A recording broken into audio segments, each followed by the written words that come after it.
Luis Enrique pourrait tester un nouveau système face à Newcastle. On voit tout ça dans cette vidéo. Salut à tous les gars, c'est Azial. Aujourd'hui, on se retrouve pour une nouvelle vidéo un petit peu actu PSG avant le gros match de Ligue des Champions demain face à Newcastle. On va voir, on va retracer un petit peu l'actu récente autour du Paris Saint-Germain. Bien évidemment, j'ai choisi quelques sujets en particulier, notamment le nouveau système travaillé par Luis Enrique et le PSG. On va voir quelques petites actus, quelques petites nouvelles de Nuno Mendes, les excuses des joueurs parisiens concernés après le PSG-OM par les chants du coup avec des insultes. Bref, pas mal de choses à voir aujourd'hui. Comme d'habitude, n'hésitez pas à liker, commenter, partager, vous abonner, ça fait toujours plaisir et ça aide énormément pour le développement de la chaîne. Je remercie énormément ceux qui le font. Allez, c'est parti, on y va. Commençons par les excuses. Nous regrettons sincèrement des paroles que nous n'aurions pas dû tenir et souhaitons présenter nos excuses. Layvin Kurzawa, Achraf Hakimi, Randal Kolo Muani et Ousmane Dembélé présentent leurs excuses pour les chants insultants entonnés après le classique dimanche dernier. Bon, qu'est-ce qu'on en pense un petit peu de ces excuses? Moi personnellement, j'en avais déjà parlé, j'en ai dédié quand même 2 vidéos, un petit peu de tout ce tintouin après la victoire lors du classique du PSG, que ce soit les chants homophobes, que ce soit les insultes du coup des joueurs concernés juste ici. Moi je trouve que oui, c'était déplacé, je peux comprendre que, et pourtant je suis supporter parisien les gars, je peux comprendre que c'était un petit peu dans l'euphorie de la victoire. Malgré tout, ce sont des joueurs de foot professionnels qui ont une image à tenir, qui en quelque sorte font rêver les jeunes, sont un exemple pour la jeunesse. Le foot, on sait très bien qu'il y a déjà pas mal de dérives dans le monde amateur, etc. Ce n'est pas aux professionnels de donner ce genre d'exemple. Après, moi, en tant que supporter du PSG, je vais pas vous mentir, quand j'ai vu les images au début, j'étais comme un ouf, un peu, entre guillemets. Mais c'est vrai que quand tu prends un peu le recul et que tu t'extrais un petit peu de la victoire parisienne, de l'euphorie du match, de la victoire du classique avec la prestation, c'est vrai que c'est déplacé. Bon, les excuses, je pense qu'elles sont sincères, même si ils se sont pas foulés, ils ont tous les quatre copié le même message. Je pense que c'est un message qui a été rédigé directement par entre guillemets un spécialiste ou par le club, je ne sais pas, et que eux ils ont fait que relayer. Même si je pense quand même que ils le pensent et qu'ils sont sincères dans leur démarche. Le message aussi, le timing, bon, il vient juste avant que les joueurs passent en commission, donc tu sens bien que c'est un petit peu pour passer de la pommade. Voilà, ça reste, ça reste de la communication. Donc bon, closons cette histoire. Je pense malgré tout que malgré cette excuse, ils vont sûrement prendre une suspension. Ce sera sûrement 2-3 matchs, quelque chose comme ça de Ligue 1. Ça va faire mal, hein. Perdre Dembélé, Kolo Muani, Achraf Hakimi, Kurzawa, c'est un petit peu moins grave parce que pour l'instant, depuis le début de la saison, il n'a pas joué. Mais les 3 autres sont des titulaires quasi indiscutables de ce PSG. Les perdre pour 2-3 matchs de Ligue 1, ça va quand même être assez compliqué du coup de faire sans eux pour Luis Enrique, c'est à noter. Donc voilà, on va clore tranquillement cette histoire et je pense que ça va faire le plus grand bien pour tout le monde. Parlons un peu de Kylian Mbappé. Kylian Mbappé n'est pas encore à 100%, explique son entourage, en cause de sa préparation d'avant-saison tronquée suite à la mise à l'écart du coup. Mbappé paye clairement ses 3 semaines sans rythme. L'enchaînement des matchs lui permettra de se rapprocher de sa meilleure forme. C'est l'équipe qui a sorti cette information, qui a sûrement dû être transmise par le clan Mbappé. Alors moi déjà, je voulais revenir sur quelques messages que j'ai vus. Il y en a un sur les réseaux, il a été très méchant, il a dit de toute façon avec Mbappé c'est toujours pareil, dès qu'il est mauvais, il y a toujours une excuse qui vient du club ou de son physique. Et j'ai trouvé le tweet assez marrant. Non, plus sérieusement, je pense que oui, le fait qu'il ait quand même été mis au placard pendant 3 semaines, un mois, ça n'a pas dû jouer en son avantage pour le début de saison, pour le rythme. On sait que ça reste quand même très important, surtout à leur niveau. Déjà que quand tu joues un petit peu dans des niveaux un petit peu en dessous, régional, national, etc., quand tu loupes un long moment, dès que tu commences à louper un peu des entraînements, tu sens que le gap physique se fait ressortir. Alors à leur niveau, ça doit être encore plus incroyable, surtout qu'Mbappé est quand même un joueur qui mise particulièrement sur son explosivité, sur sa vitesse de pointe, et on sait que quand il n'a pas ça à 100%, il est un petit peu moins dangereux et précis, même s'il l'est encore, et ça reste quand même un joueur fantastique, hein. Pas oublier que malgré qu'il soit Moi je pense que oui, il n'est pas encore à 100% physiquement, ça reste quand même le meilleur buteur du club et qu'à des moments il a quand même fait de belles prestations, même si le début de saison est un petit peu en dents de scie. Donc oui, je peux comprendre.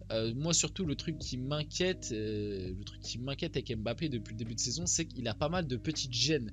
Et au-delà du fait qu'il ne soit pas à 100%, j'ai surtout peur que ce manque de préparation, ce manque de pré-saison va un petit peu toucher et affecter son état physique sur peut-être la première partie de saison, sur les petits bobos, les petites gênes musculaires, etc. Parce que là, en l'espace d'un mois, il a quand même eu deux petites gênes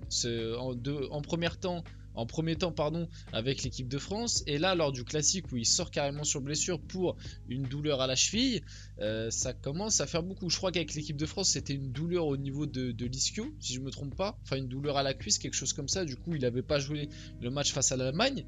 Ouais, ça fait pas mal de petites gênes pour, on le sait, Mbappé qui n'est pas d'habitude habitué à ça, donc va falloir surveiller un petit peu son état dans les prochains jours. News. Voilà, parlons un petit peu de la nouvelle stratégie, de la nouvelle peut-être tactique mise en place par Luis Enrique.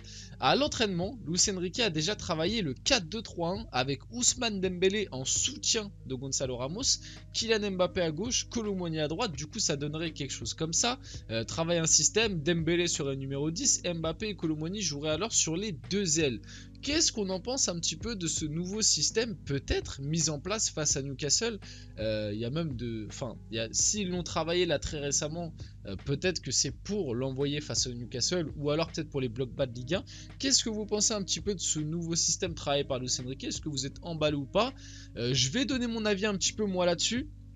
Déjà, ce système réglerait entre guillemets un problème actuel, c'est-à-dire faire jouer Gonzalo Ramos tout en faisant jouer la bande à Kiki. Je m'explique. À l'heure actuelle, on joue principalement un 4-3-3 ou alors en sorte de, on va dire en 4-4-2, on va dire, ça va être plus simple, avec Dembélé et Barcola sur les côtés, Mbappé un petit peu en électron libre, plus côté gauche, mais vous avez compris, demi-espace gauche, et Kolo Muani en pointe. Là où c'est un problème, c'est que pour moi Kolo Muani en pointe, et moi je l'ai toujours dit, je le répétais quand ça parlait des rumeurs mercato qu'on allait le recruter, je vous invite à aller voir les vidéos si vous ne me croyez pas, mais j'ai toujours dit que Kolo Muani ce n'était pas un numéro 9, Kolo Muani c'est un mec qui dans le profil se rapproche bien plus d'un Mbappé que d'un Gonzalo Ramos. Pour moi Kolo Muani ce n'est pas un 9, surtout pas un 9 comme le voyait Mbappé et comme le voyait je pense Luis Enrique avant son arrivée. Gonzalo Ramos pour moi tient beaucoup plus ce rôle là. Pour moi, Kolo Muani serait bien plus utile sur un tech, sur un côté. Maintenant, gauche ou droit, je pense qu'il peut faire les deux, même si je pense qu'il serait dans de meilleures dispositions à gauche. Le problème, c'est qu'à gauche, tu as Mbappé que tu ne peux pas bouger. Donc, à l'heure actuelle, tu as une vraie problématique, c'est que comment tu places un petit peu tout ce beau monde. Moi, la logique serait plus de rester en 4-3-3, mettre Ramos en pointe, Dembélé à droite et Mbappé à gauche. Mais tu sais que contre les blocs bas de Ligue 1 qui jouent à 5 derrière, avoir seulement 3 offensifs, ça peut être compliqué. Donc, au début, Luis Enrique nous avait sorti ce système avec Barcola à gauche, Mbappé qui recentrait un petit peu, et du coup Kolo Muani, Dembélé. Et est-ce que finalement ce 4-2-3-1 serait pas la bonne solution? Je ne sais pas. Là, en tout cas, la disposition des joueurs avec Ramos en pointe, c'est une bonne solution. Là où j'ai un gros souci de ce système tactique-là, c'est Dembélé en numéro 10. Et c'est là que je vais revenir un petit peu sur le sujet. Je suis désolé, je vais remettre de l'huile sur le feu, mais pourquoi ne pas avoir gardé Neymar si c'est pour passer sur ce genre de système-là? On m'a répété durant l'année dernière, surtout Luis Campos qui le répétait, que Mbappé et Neymar ne pouvaient pas jouer ensemble parce que les deux était très centré côté gauche. Pour moi, Neymar pouvait très bien aborder un rôle de numéro 10. Et d'ailleurs, le Neymar, l'un des meilleurs Neymar qu'on a eu sous l'ère Thomas Tuchel, enfin l'un des meilleurs Neymar qu'on a eu au PSG, c'était sous l'ère Thomas Tuchel, pardon, et c'était un Neymar qui jouait numéro 10 derrière Cavani avec Mbappé sur le côté gauche, et Di Maria à droite. Donc moi cette excuse là je ne l'entends pas. Et pour moi c'est bon. Après l'offre qu'on a reçue pour Neymar, bien évidemment qu'elle était quasiment irrefusable, mais Voilà, le souci de cette compo là, c'est qu'à l'heure actuelle, Dembélé en numéro 10, j'ai très peu de chances d'y croire, je vous dis la vérité. On verra, on sait jamais, mais à l'heure actuelle, j'y crois pas. Un Mbappé en numéro 10, je n'y crois pas non plus, parce que je déteste quand Mbappé veut faire le jeu, ça ne correspond pas à ses qualités. Donc peut-être que si au mercato d'hiver, tu recrutes un gros numéro 10, ouais, pourquoi pas tester ce système. À l'heure actuelle, je suis quand même assez pessimiste, même si c'est bien plus cohérent dans la disposition des joueurs. Un Kolo Muani sur un côté, un Mbappé sur un côté, qui lui convient mieux que ce rôle de playmaker, et Gonzalo Ramos en pointe. Malgré tout, la compo probable pour demain, le match face à Newcastle, ce serait plutôt celle-là, 4-3-3 assez standard, qu'on a vu depuis le début de la saison, du coup avec le retour de Vitinha, Mbappé, Kolo Muani, Dembélé en pointe, même si Kolo Muani en pointe, pour l'instant, j'ai un petit peu de mal personnellement. On finit la vidéo vite fait. Manuel Ugarte apprécie le soutien du parc sur ses interventions défensives qu'il ne juge pas assez présent dans les autres stades. Dans le football, les actions défensives passent souvent inaperçues alors que dans ce stade, j'entends des applaudissements et cela me donne tellement confiance en même temps. Ça fait tellement longtemps qu'au Parc des Princes, on n'a pas vu beaucoup d'interventions défensives que quand on en voit, on applaudit parce que c'est pas avec l'équipe de l'année dernière qu'on en voyait énormément. La plupart du temps, on est concentré et on n'entend pas grand chose de ce qui se passe, mais parfois le ballon sort où il y a un corner, on regarde un peu à l'extérieur du terrain et on se dit incroyable. Manuel Ugarte, qu'est-ce que je peux te dire à part continue mon chef, tu es trop fort. Nuno Mendes évoque sa blessure et adresse un message aux supporters parisiens sur Instagram. Après de nouveaux tests, j'ai dû subir une intervention chirurgicale qui va m'éloigner des terrains pendant encore plusieurs mois. C'est un moment très difficile car cela fait déjà quelques temps que je n'ai pas pu faire ce que j'aime le plus au monde, jouer au football.